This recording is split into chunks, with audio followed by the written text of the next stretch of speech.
নাচ বাংলা ঝুমকে নাচবে এবার তুমিও।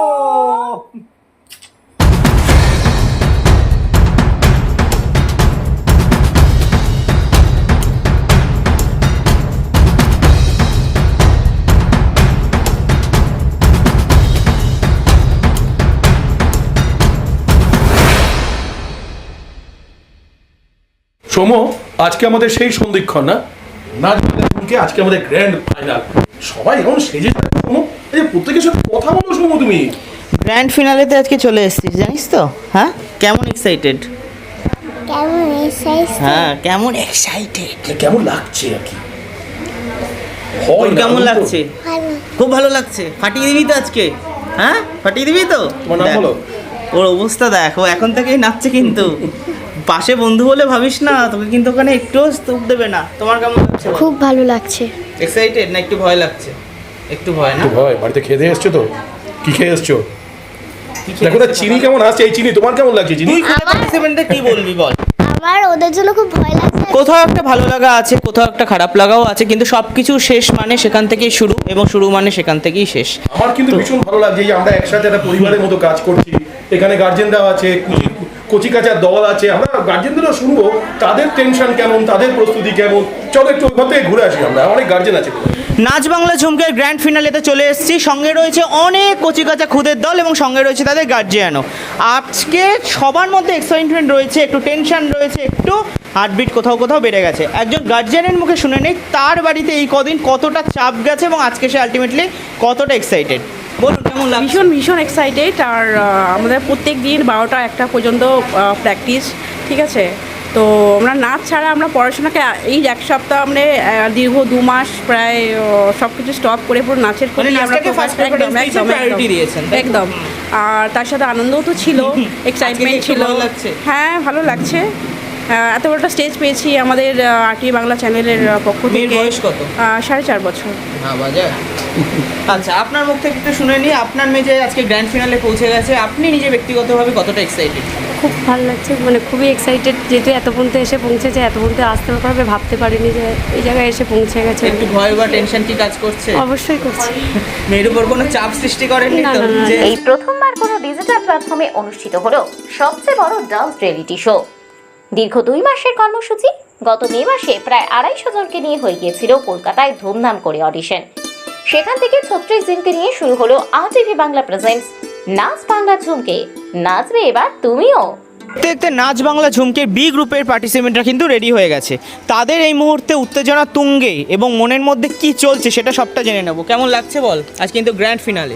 আজকে একটু ভয় লাগছে, কিন্তু খুব এক্সাইটেড লাগছে, কারণ আজকে উইনার চয়েস করবে এবং একটু টেনশন হচ্ছে যে কি মনে করব। মনে ঠাকুরকে প্রে করছি আজকের দিনটা তুমি আমার সঙ্গ দাও, সারা জীবন তোমাকে আমি আম লিচু কাঁঠাল সব খাওয়াবো।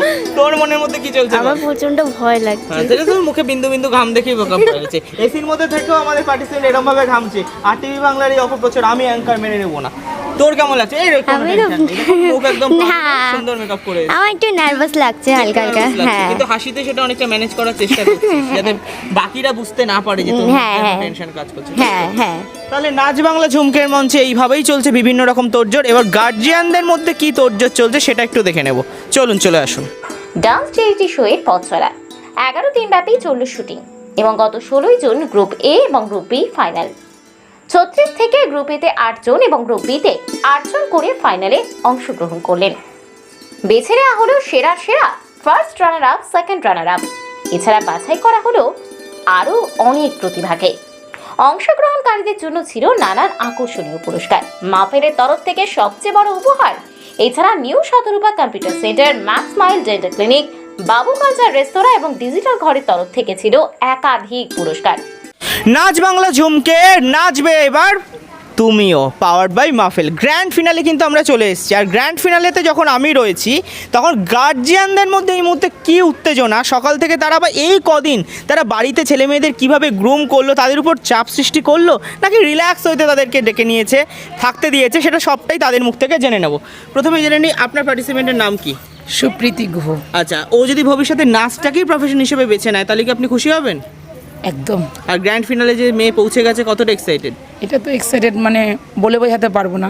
আচ্ছা, আর সকাল থেকে না, মোটামুটি যেদিন থেকে আমরা গ্র্যান্ড ফিনালে গেছে বাড়িতে সকল যেন আমরা সবাই মিলে সবান্ধবে স্রোতে ভেসে গেছেন না? স্রোতে ভেসে ভেসে গেছে। গেছি। আচ্ছা, আপনার বাড়িতে এক্সাইটমেন্ট কেমন? সবাই কি ঠাকুমা দাদু সবার আশীর্বাদ ভীষণ, নিয়ে, দিদা ভীষণ দাদু, খুশি সবাই। পাড়ার মাসি পিসি বনগাবাসী সবাই সবাই, এসছে আশীর্বাদ সবাই, দিতে না? সবাই, সবাই। হ্যাঁ, উইনার হলে সবাইকে খাওয়াতে হবে, তারা আছে গাড়ির উপর বসে ফোন করছে, হয়েছে উইনার কি হয়েছে, এরকম একদম, অবস্থা না? একদম, হ্যাঁ। আপনার তো আগের দিন বাবা, এনার ব্যাপারে একটা কথা বলে রাখি, ইনি পারফর্ম করে মেয়ে, মা কেঁদে আগেই ভাসান। কি কারণ আমি জানি না, উনি একটা জিনিস আমি শুনেছি ব্যাক টু ক্যামেরা, উনি ঠাকুর ভীষণ ভক্ত করে। আচ্ছা, কি মনে হচ্ছে ঠাকুর বাঁচিয়ে দেবে? সব ভগবান। সব ভগবান। তবে একটা কথা আমি বলছি, প্রত্যেকটা পার্টিসিপেন্ট কিন্তু হাত ভরা গিফট নিয়ে বাড়ি যাবে, আর এই জায়গা অবধি যে পৌঁছেছে তাতেই তারা কিন্তু অলরেডি উইনার, এই কথাটা মনে রাখবেন। আপনার পার্টিসিপেন্টের নাম কি? দিতিপ্রিয়া পাল। আপনাকে দেখে মনে হচ্ছে এরপরে অ্যাঙ্কারিংটা আপনি নেবেন, বুঝলেন? আমার চাকরি এইভাবে মারবেন না, উপরওয়ালা সব দেখছি, হ্যাঁ, এটা ঠিক না। আবার ড্রেসের সাথে একটু মোবাইলটা দেখান, হ্যাঁ, ড্রেসের সাথে ম্যাচ করে মোবাইল নিয়ে এসছে, ভাবা যায়? আজকে কিন্তু আমাদের ফাইনাল, গ্র্যান্ড ফিনালে চলে এসেছি। দুর্দান্ত একটা পারফরমেন্স হবে তো? হবে না? মেয়েকে এই জায়গায় পৌঁছে কেমন লাগছে? ভীষণ ভালো। ওর ব্যাপারে তো আমরা সবটাই জানি, আর নতুন করে কিছু বলছি না, কিন্তু মেয়ে যে এতজনের সাথে সমানভাবে পায়ে পা দিয়ে আজকে এই জায়গায় পৌঁছে গেল, এটা আমরা খুব খুব খুশি। খুশি না? আর আরটিভি বাংলার প্রতি আপনার তো একটা 100 ভালোবাসা রয়েছেই যে ঠিক মেয়ে আছে। এত দূর চলে এসেছে হ্যাঁ, গ্র্যান্ড ফিনালে। ঠিক। আজকে কিন্তু আমাদের বিচারক মণ্ডলীতে স্বনামধন্য অভিনেতা অভিনেত্রীরা রয়েছেন, ঠিক আছে। তারা ওর পারফরমেন্স সচক্ষে দেখবে এবং কমেন্টস করবে। খুশি তো 100 আপনি? ভীষণ। বিচারক এবং অতিথিদের আসর অলংকৃত করেছিলেন টলিউড এবং বলিউড খ্যাত বিভিন্ন অভিনেতা অভিনেত্রী, পরিচালক থেকে কোরিওগ্রাফাররা। ছিলেন বিখ্যাত অভিনেত্রী পায়েল মিঠাই সরকার। নৃত্যের যে প্রতিযোগিতা চলছে তার একজন কোরিওগ্রাফার, আপনার কেমন লাগছে? আমার ভীষণই ভালো লাগছে, একটা নতুন পুরো অভিজ্ঞতা, প্রথম কাজ এটা আমার কোনো রিয়েলিটি শোতে, তো ভীষণই ভালো লাগছে, খুব এক্সাইটেড, আবার টেনশনেও আছি, ভীষণ ভালো লাগছে। কেমন লাগছে যে একটা নতুন ডিজিটাল প্ল্যাটফর্মে বোধহয় আমাদের দেখাই প্রথম এটা এই যে ডিজিটাল। একটা আমাদের ডিরেক্টর সাহেব সৌমেন শাহ যেটা উদ্যোগ নিয়েছে, সেই উদ্যোগে আপনাদের সব রকম সহযোগিতা আমরা পাচ্ছি তো? হ্যাঁ, আমরা সব রকম সহযোগিতা পাচ্ছি। যখনই স্যারকে জিজ্ঞাসা করছি স্যার কী নাচ, মানে কোনো অসুবিধা হলো নাচ সংক্রান্ত বা কিছু, স্যার সবসময় সাপোর্ট করছে, ফোন তুলছে, এমন না যে বকা দিচ্ছে, বকা তো খাবোই ভুল করলে, কিন্তু স্যার ভীষণ সাপোর্টিভ, ভীষণ ভালো একটা মানুষ। যে এতগুলো মানুষকে নিয়ে একটা ফ্যামিলি, কি এটা মনে হয় না আপনার? হ্যাঁ, একদম পুরো একটা পরিবার হয়ে গেছে, পুরো ইউনিট, অ্যাঙ্কার থেকে শুরু করে সবাই, ক্যামেরাম্যান সবাই, মানে পিছনে আমরা একটা পরিবারই। একদম একটা পরিবার না হলে তো বৃহত্তম কোনো কাজে আমরা যেতেই পারি না। হ্যাঁ। আরটিভি বাংলার এই নবতম উদ্যোগে আগামী বছর যদি আমরা আবার এরকম উদ্যোগ নিই, তাতে আপনারা কি রকম ভাবে সহযোগিতা? আমি তো একদম পাশে থাকবো, আমি চাই সেটা আরো অনেক দূর এগোক, আরো অনেক বড় হোক। অভিনেতা অচ্যুত ব্যানার্জি, টলিউড বলিউড এবং মালায়ালাম ছবি খ্যাত অভিনেতা মনোজিৎ বড়াল, টলিউড অভিনেত্রী তথা পরিচালক অনুসূয়া সামন্ত। বিশেষ আকর্ষণ ছিলেন উত্তরবঙ্গ থেকে আগত বিশেষ চাহিদা সম্পন্ন বিখ্যাত কোরিওগ্রাফার, যিনি তার এক পায়ের খেল দেখালেন সকলকে। নাচ বাংলা ঝুমকের মঞ্চে এই মুহূর্তে আমাদের সঙ্গে পেয়ে গেছি আমাদের বিচারকের আসনে সবার প্রিয় এবং প্রখ্যাত নৃত্যশিল্পী রতনদাকে। রতনদা, তোমাকে যখন সঙ্গে পেয়েছি তো জানতে চাইবো তোমার জার্নিটা একটু। ফার্স্ট অফ অল নমস্কার আরটিভি বাংলাকে আমাকে এখানে ইনভাইট করার জন্য, আর নাচ বাংলা জমকে নাচবে তুমিও এই পরিবারকেও ধন্যবাদ জানাচ্ছি। সুন্দর একটা রিয়েলিটি শো করছে, আমার খুব ভালো লাগলো এখানে খুদে খুদে বাচ্চাদের দেখে। আমার জার্নিটার মধ্যে মানে আমি কিছু কিছু পেয়েছি, মানে পশ্চিম বাংলার থেকে যারা ইন্ডিয়া থেকে যে ভালোবাসা পাচ্ছি, ইপার বাংলা ওপার বাংলা পেয়েছি একটা জিনিস, ভালোবাসাটা সেই তোমাদের ভালোবাসা ছিল থেকে আমি রতন রতন হতে পারছি। আর এই জার্নি যেটা বললাম, মানুষকে যদি বলে বোঝাতে পারবো না, কেন গল্প করলে অনেক রাত কাবার হয়ে যাবে, যেহেতু সন্ধ্যা হয়েই যাচ্ছে, রাত কাবার হয়ে। তো আমি একটা জিনিস কি প্রত্যেকটা পার্টিসিপেন্টকে একটা জিনিসই বলবো, যারা এই নাচ বাংলা ঝুমকে যারা পার্টিসিপেন্ট আছে সবাইকে একটা জিনিস বলবো, তোমরা স্বপ্নটাকে সত্যি করো। স্বপ্ন দেখা আর সত্যি করা অনেক ব্যাপার থাকে, আলাদা আলাদা ভাগ থাকে। তো আমি স্বপ্ন দেখিনি, স্বপ্নটাকে সত্যি করার জন্য আমি যুদ্ধ নেমেছিলাম। জানি না কতটা সফল হতে পারছি, সেটা তোমরা অনেকেই জানো আমাকে। আমি একটা ভালোবাসা এমনই একটা পেয়েছি, এখন নর্থ বেঙ্গলে মোটামুটি তোমার আশীর্বাদে সবাই একটার জন্য চিন্তা, আগের রতন কে এর পরিচয় ছিল না। তো আমি ওই জায়গাটার থেকে মানুষের জন্যই আমি এগুলো এসেছি, কেন মানুষ এটা অবহেলায় করতো, ও কি করবে না করবে, সেই জায়গাটাকে আমি যুদ্ধ করে অনেক, আমার জীবনে অনেক ইতিহাস আছে, যারা আমার পরিবার আছে, পরিবার বন্ধুবান্ধব আছে, যারা এই যে মানে অনেক আমাদের রিয়েলিটি শোর অনেক আছে কোরিওগ্রাফার টিচার, তাদের সবাইকেই বলছি, এখন যারা আমার কলিগ আছে, কখনো নিজে ভাবিনি নিজে ডান্স স্কুল থাকবে, নিজের একাডেমি থাকবে, নিজে অ্যাক্টিং করব, নিজে জাজমেন্ট হব, এগুলি কখনো ভাবিনি। তো এটা আমার স্বপ্ন ছিল, তাই স্বপ্নটাকে সত্যি করছি আমি নিজে। তো আমি সবাইকে একটা জিনিস বলবো, এই জিনিসটা প্রত্যেকটা পার্টিসিপেন্টের জন্য থাকা উচিত। আর আমি প্রত্যেকটা পার্টিসিপেন্টের প্যারেন্টসকেও বলবো, আপনারা প্যারেন্টস যারা আছেন বাচ্চাদের যদি আপনার গার্ড না করেন তাহলে তো হবে না। না, গাছের যদি ছায়া না থাকে, ঠিক আছে, গাছের যেমন জল লাগে, প্রত্যেকটা বাচ্চারও ওদের খাওয়া দিলে তো হয় না। না, ওদের যে কেয়ারটা আপনাদের অবশ্যই করতে হবে। তো আর কথা বলবো না। আর থ্যাংক ইউ সমেন দাকে আমাকে ইনভাইট করার জন্য। সমেন দা, বারবার বলছি তোমাকে অনেক ধন্যবাদ জানাচ্ছি। নাচ বাংলার ঝুমকে পরিবারকে আমি আমার তরফ থেকে অনেক শুভেচ্ছা কামনা রইল। আর এই শোটা জানি, আশা করি পশ্চিম বাংলা জানি 1 নম্বর শো হয়। কেন আমি এটা চাবো, কেন আমি যা যা দেখলাম পার্টিসিপেন্ট, আশা করি মানে আমরা যেভাবে যখন নাচ করেছি তার থেকে ভালো ট্যালেন্ট তুমিও দেখেছো অনেক, আমিও দেখেছি। আমি আজকে অবাক হইলাম, ওই জন্য বললাম ফাইনাল চলে আসছে, তো তোমরা সবাই একটু ক্যারি করবে, প্র্যাকটিসটা ক্যারি করবে, কেন প্র্যাকটিস ক্যারি না করলে নিজের স্বপ্ন সত্যি হবে না। তো বন্ধু যাই আছো সবাই, বাচ্চারা যারা আছো সবাইকে একটা বেশ। আর আবারও বলছি, নাচ বাংলা ঝুমকে পরিবারকে একটা জিনিস ধন্যবাদ জানাই, তোমরা এই রিয়েলিটি শোটাকে আরও বড় করে তোলো, আরও পশ্চিম বাংলার জায়গায় জায়গায় খুদে শিল্পীদের খুঁজে বের করো, আমি এটাই চাবো। তো ধন্যবাদ সমেন দাকে আমাকে এখানে নিমন্ত্রণ করার জন্য। বলিউড থেকে টলিউড সর্বত্র যার অবাধ বিচরণ। দারুণ অভিজ্ঞতা, মানে এরকম একটা অভিজ্ঞতার মধ্যে মানে নিজে পড়বো সেটা ভাবতে পারিনি। তার জন্য অবশ্যই ধন্যবাদ RTV বাংলাকে এবং সর্বোপরি সৌমেনকে। সৌমেন আমাকে ডাকলো এবং আমার একটা খুব বড় রকমের একটা দুর্ঘটনা ঘটেছে হাতের, কিন্তু বাধ্য হয়ে আসতে হলো, কারণ ডিউটি এটা সৌমেনের কাজ, সৌমেনের প্রথম কাজ, সেই হিসেবে আসতে পেরে খুব ভালো লাগছে। আমার এখানে কিন্তু অনেক চমক রয়েছে। আর আজকে যখন গ্র্যান্ড ফিনালে এখানকার খুদে পারফরমেন্স মানে পার্টিসিপেন্টরা তোমাকে কীরকমভাবে এন্টারটেইন করে সেটা কিন্তু একটা দেখার বিষয়। আর তোমার সঙ্গে বিচারক মণ্ডলীতে কে রয়েছে সেটা তো দেখে নেব, সেটা পরিচয় তোমার থেকে নেবো না, তার মুখ থেকে নেব। তো তুমি কি এই জায়গাটায় আগে কখনো বিচারক মণ্ডলী হিসেবে এসেছিলে? আমি আরও একটি চ্যানেল, নামটা বলবো না, সেই চ্যানেলের হয়েও আমি একটি মানে বিচারকের আসনে বসেছিলাম, সৌভাগ্য হয়েছিল বসার।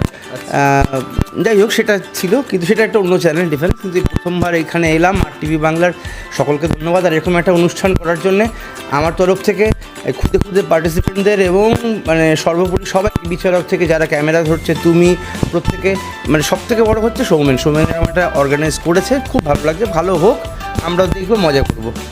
মনোজিৎ দাকে আমরাও খুব খুশি, খুব আনন্দিত। চোখ রাখুন RTV বাংলা।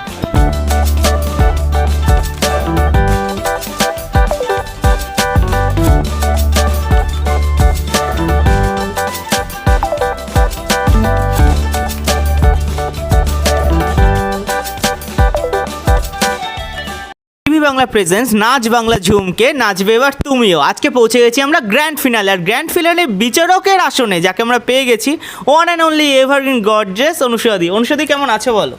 খুব ভালো আছি, আর এখানে এসে তো আরো ভালো হয়ে গিয়েছে। তুমি তো আমার মুখের কথাটা কেড়ে নিলে যেখানে আসার পর। আর তোমাকে পেয়ে আমরা খুব খুশি হয়েছি, কিন্তু আজকে তোমার সঙ্গে কে এসছে সেটা এখন জানাবো না। তোমরা আসলে কেউ কাউকে ছাড়া, ঠিক আছে, বাকিটা ক্রমশ প্রকাশ। আজকে কি তার সঙ্গে এসছে বলে তোমাকে এত সুন্দর লাগছে? না, এমনিতেই লাগে না? আমাকে এমনিতেই সুন্দর লাগে, তার কোনো কৃতিত্ব নেই। তার সাথে না এলে আরো বেশি সুন্দর লাগে। ঠিক। যাই হোক, আজকে এইখানে তো তুমি সৌমনদার আমন্ত্রণে চলে এসছো, আর এখানে প্রচুর খুদে বন্ধুদের তুমি সঙ্গে পাবে। তাদের এইটুকু বলতে পারি, তাদের পারফরমেন্স তোমার নজর কাড়বে, অনেকদিন মনে থাকবে। অবশ্যই আমি আশা রাখি, কারণ আমি ঢুকতেই যা দেখলাম, ওদের মধ্যে ছোট ছোট বাচ্চা, তাদের এত উৎসাহ, আমার তো দারুণ লাগছে। আর কি সুন্দর সাজছে, আমার খুব ভালো লেগেছে, মিষ্টি লেগেছে। তো তোমার পার্সোনাল লাইফে এই মুহূর্তে কি প্রজেক্ট চলছে একটু যদি বলো। আমার মেনলি আমি ছবি করি, ওকে, অভিনেত্রী, ডিরেক্টর দুটোই। অবশ্যই অভিনেত্রী হিসাবে বেশ কয়েকটা ছবি এবছর মুক্তি পেতে চলেছে। 2019-এ একটা ছবি করেছিলাম, সেটাও এবছর মুক্তি পাবে। বিনোদিনী মানে বিনোদিনীর জীবনীর ওপর। নাম হয়তো পরিবর্তন করতে হবে, কারণ এই নামেই অনেকগুলো আমি ছবি এক্ষুনি বলতে হয়ে গেছে। গেছিলাম, হ্যাঁ। তো নামের বিষয়টা রয়েছে, দাদা ভাই, তারপর লাড্ডু, ব্যাক টু ব্যাক অনেকগুলো ছবি এবছরে মুক্তির অপেক্ষায় আছে। শুটিংও চলছে, দুর্গা বলে একটা মুভির শুটিং চলছে, ওটার আউটডোর ছিল। আমি তো আসতে পারবোই ভাবিনি, আমি সৌমেনকে বলেছিলাম আমি বোধহয় আসতে পারবো না, তারপর ও আমাদের যখন ভালোবাসার বললো টানে তুমি ফেরাতে একদম আমি পারোনি, পারলাম না ওদের, আমি বললাম আমাকে একটা দিন আমাকে ফ্রি করে দিতেই হবে, আমি এখানে যাবো। তুমি এখানে ইনভিটেশন একদম একদম। আর আমার আজকে এই ধরনের প্রোগ্রামে কি জাজমেন্ট হিসেবে তুমি প্রথম? না, আমি আগে করেছি কয়েকটা অনুষ্ঠান, তবে এখানে আসতে পেরে খুব ভালো লাগছে। আর সৌমেন তো অসাধারণ, আমার ওর সাথে পরিচয় হয়ে ভীষণ কিছু অল্প সময়ের মধ্যে ভীষণ কাছের একটা মানুষ হয়ে গেছে। আর তোমরাও সবাই হয়ে গেছো আমার খুব কাছের। খুব ভালো লাগছে গো তোমাদের ইউনিটে আসতে পেরে, তোমাদের এত মিলে মিশে একসাথে কাজ করার জায়গাটা আমার খুব খুব ভালো লেগেছে। গত কয়েক মাস ধরে অক্লান্ত পরিশ্রম এবং একটু একটু করে প্রতিভাদের খুঁজে বের করা আরটিভি বাংলার সঙ্গে সঙ্গে আরটিভি বাংলার গোটা টিম তাদের নিরলস পরিশ্রমের মাধ্যমে প্রতিভাদের অন্বেষণ এবং তাদেরকে বিরাট প্ল্যাটফর্মে সুযোগ করে দিয়েছে। এছাড়া পুরস্কার বা অন্যান্য ক্ষেত্রে সাহায্য করেছে মাফেল interior and decoration private limited. আজকে আমরা মাফেল ইন্টেরিয়ার থেকে এসেছি, মাফেল ইন্টেরিয়ার প্রাইভেট লিমিটেড, নাচ বাংলা ঝুমকেতে। সত্যিই আমরা যা দেখলাম যে এইরকম একটা অনুষ্ঠানে আমরা যোগদান করতে পেরে খুব গর্বিত মনে করছি, এবং আগামী দিনে সব পার্টিসিপেন্টকে বলবো তারা যেন আরও মন লাগিয়ে কাজ করুক, এবং আমরা আরটিভি বাংলার সাথে সবসময় ওতপ্রোতভাবে জড়িত আছি। আমাদের কোম্পানি মোটামুটি ইন্টেরিয়ারের সব কাজ করে, এবং এখানে যারা উপস্থিত আছেন তাদেরকে আমার একটা অনুরোধ, যে যদি কোনো ইন্টেরিয়ারের কোনো কাজকর্ম করা হয় তাহলে আরটিভি বাংলার সাথে আমরা যুক্ত আছি, আমাদের সাথে একবার যোগাযোগ করার চেষ্টা করবেন। এবং আরটিভি বাংলা যত অনুষ্ঠানই করুক, আমরা আরটিভি বাংলার সাথে মাফেল ইন্টেরিয়ার প্রাইভেট লিমিটেড সবসময়ের জন্যই জড়িত আছি এবং থাকব। এছাড়াও সহযোগিতায় ছিল new Shatarupa computer centre, max mile dental clinic, Babu culture restaurant, এছাড়া ডিজিটাল ঘর। আর যার কথা না বললেই নয়, গোটা অনুষ্ঠানের প্রযোজনা তথা পরিচালনার দায়িত্বে ছিলেন বিখ্যাত টলিউডের কোরিওগ্রাফার নৃত্যগুরু সৌমেন রাজ সাহা। সামগ্রিক অনুষ্ঠানের একজন কোরিওগ্রাফারকে আমরা পেয়েছি। আপনার নাম? পূজা সমাতার। পূজা, কেমন লাগছে এখানকার পরিবেশ, এখানকার অনুভূতি কীরকম? এই ধরনের রিয়েলিটি শোতে আমি এই ফার্স্ট টাইম কাজ করছি, সবার সাথেই ফার্স্ট টাইম, তো এক্সপিরিয়েন্স একদম অন্যরকম, নতুন। মোটামুটি কোরিওগ্রাফি ব্যাপারটা নিজের প্রোগ্রাম হোক, বাইরে স্টেজ প্রোগ্রাম হোক, সেটা আলাদা, আর এখানে টোটাল ব্যাপারটা আলাদা। সব মিলে নতুন এক্সপিরিয়েন্সের সঙ্গে খুব ভালো লাগছে।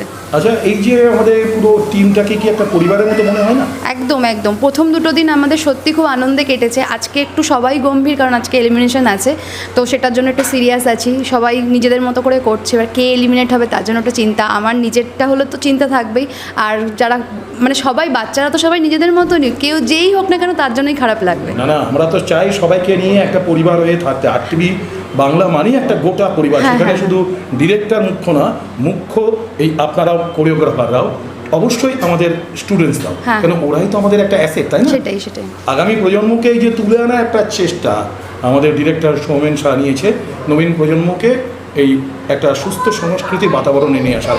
আপনারা সঙ্গে থাকবেন তো? একদম থাকবো, নিশ্চয়ই থাকবো, শেষ অবধি থাকবো। আমার কেউ থাকুক না থাকুক, আমি শেষ অবধি আছি। আমরা তো সবাইকেই চাইছি, সবাই থাকলেও মানে খুব সেজে আজকে বিষয়টা কি এত সেজে কেন সুন্দর করে? আজকে অ্যাকচুয়ালি টলিউড চলছে, তো সবাই একটু টলিউড স্টাইলে আছে। থ্যাংক ইউ পূজা, ভালো থাকবেন, একদম একদম সুস্থ থাকবেন, আর আরটিভি বাংলার সঙ্গে একদম। Thank you. কিন্তু কে হলো সেরা? কেই বা প্রথম এবং দ্বিতীয় স্থান অর্জন করলো? জানতে হলে দেখতেই হবে আরটিভি বাংলার পর্দায় 9 জুলাই থেকে। চোখ রাখতে হবে প্রতি মঙ্গল এবং বৃহস্পতিবার রাত 8:30টায় ভারতীয় সময় এবং 9টায় বাংলাদেশের সময়। দেখে নিন আরটিভি বাংলার সেরা নাচ বাংলা ঝুমকেতে কে পেল সেরার শিরোপা। আমরা আরো একজন কোরিওগ্রাফারকে পেয়েছি, আগে তার নামটা শুনি। আমার নাম প্রিয়াঙ্কা রায়, আমি নিউ টাউন থেকে এসেছি। প্রিয়াঙ্কা, নিউ টাউন থেকে একটা ডিজিটাল প্ল্যাটফর্মে এই প্রথমবার একটা নাচের অনুষ্ঠানে এসেছে, তা কেমন অনুভূতি তোমার? খুব অনুভূতি, ও খুব এত ভালো লেগেছে যে কি বলবো, আর কোরিওগ্রাফি চান্স পেয়ে তো আরও ভালো লেগেছে। মানে নিজের জীবনে কি প্রথম কোরিওগ্রাফার হিসেবে কাজ করেছো? অবশ্যই, হ্যাঁ, এতদিন একদম। একজন নৃত্যশিল্পী হিসেবে কাজ হ্যাঁ, করেছো, হ্যাঁ, আজকে তুমি তোমার কচি কাচাদের আর বড়দের নিয়েও একটা হ্যাঁ। ডিজিটাল প্ল্যাটফর্মের একটা নাচের অনুষ্ঠানে হ্যাঁ। বাংলার অনুষ্ঠানে এসেছে। তোমার ব্যক্তিগত অনুভূতি আর তোমার স্টুডেন্টদের অনুভূতি।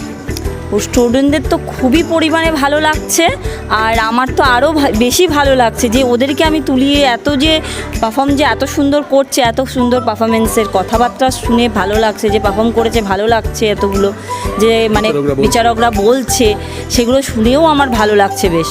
আগামী দিনে আমরা তো একটা পরিবার হয়ে থাকতে চাই, আর অবশ্যই, অবশ্যই। তোমার এবং তোমার স্টুডেন্টসদের বা অভিভাবকদের কেমন আমরা সাড়া পাবো? অভিভাবকরা তো নিজেরাও বলছে যে আমরা এই, হ্যাঁ, এরকম ব্যাপার হয়ে গেছে যে ম্যাম আমাদেরকেও নাচ শেখান, এরকম ব্যাপার হয়ে গেছে। স্টুডেন্টের মারা বলছে এরকম ব্যাপার। তাহলে RTV বাংলার এই উদ্যোগটা মানে সার্থক লাভ করতে চাচ্ছে। অবশ্যই, অবশ্যই সার্থক লাভ করছে। প্রিয়াঙ্কা, আগামী দিনে আমরা যদি আবার এরকম একটা রিয়েলিটি শোর ব্যবস্থা করি, এবং আমাদের ডিরেক্টর সৌমেন সাহা তো আপ্রাণ চেষ্টা করছে রিয়েলিটি শোকে মানুষের কাছে সহজে পৌঁছে দিতে, হ্যাঁ, তাতে তোমার কেমন সাহায্য? অবশ্যই আমাকে যদি ডাকে, যখনই ডাকবে বলতে গেলে আমি যেতে রাজি, কেন কি না আমি চাই যে যেই চান্সটা আমাকে করিয়ে দিয়েছে সেই চান্সটা যেন আবার আমি পাই। মানে আমরা তো বিশ্বাস করি যে আজকে প্রজন্ম অনেকটাই পরিমাণে এই সমস্ত জায়গা থেকে পিছিয়ে পড়ছে। তো রিয়েলিটি শো কি তাদের একটা নতুন দিক দেখাচ্ছে? হ্যাঁ, নিশ্চয়ই দেখাচ্ছে, কেন কি না অনেক অনেক জায়গা থেকে এমনও আছে যেখান থেকে আসতে পারে না বা চান্স পায় না, বা কিছু কিছু জিনিস এমন ধরনেরও আছে যে বাচ্চা কাচ্চা ধরো মানে শিখেই যাচ্ছে, সারা জীবন ধরে শিখেই যাচ্ছে, কোনো একটা প্ল্যাটফর্ম পাওয়ার জায়গা পাচ্ছে না, এরকম ব্যাপার আছে। ছোটোখাটো এরকম রিয়েলিটি শোতে যদি ওরা পারফর্ম করে তাহলে সেরকম জায়গায় গিয়ে আরও ভালোভাবে তো ওরা করতে পারবে। যদি আরও বড় জায়গায় যেতে চায় তখন সেখানেও কি ভালো করতে চাইবে। তোমার কাছে কি মনে হয় RTV বাংলা একটা পরিবার? অবশ্যই, পরিবার বলেই তো আমরা সব একতা হয়ে রয়েছি, আমরা অংশ বলেই তাই জন্য একতা হয়ে রয়েছি। আমরা কে বাদ গেল তাতে একটু মনে কষ্ট হয়, অবশ্যই কষ্ট হয়, তো রাখা যায় না। না, এটা তো একটা কম্পিটিশন, অবশ্যই শেষ দরকার। হ্যাঁ, হ্যাঁ, আমরা এই উদ্যোগটা যখন আগামী দিনে আবার নেব, আমাদের ডিরেক্টর যখন চেষ্টা করবে আরো বৃহত্তরভাবে এই প্রোগ্রামটাকে জনমানুষের মধ্যে একটা প্রভাব ফেলতে, তাতে তোমার ভূমিকা কি থাকবে অ্যাজ এ কোরিওগ্রাফার, না একদম একজন মানুষ হিসাবেও যদি আমাকে শোভন স্যার ডাকেন অবশ্যই আমাকে পাশে নাচ বাংলা ঝুমকে নাচবে এবার তুমিও।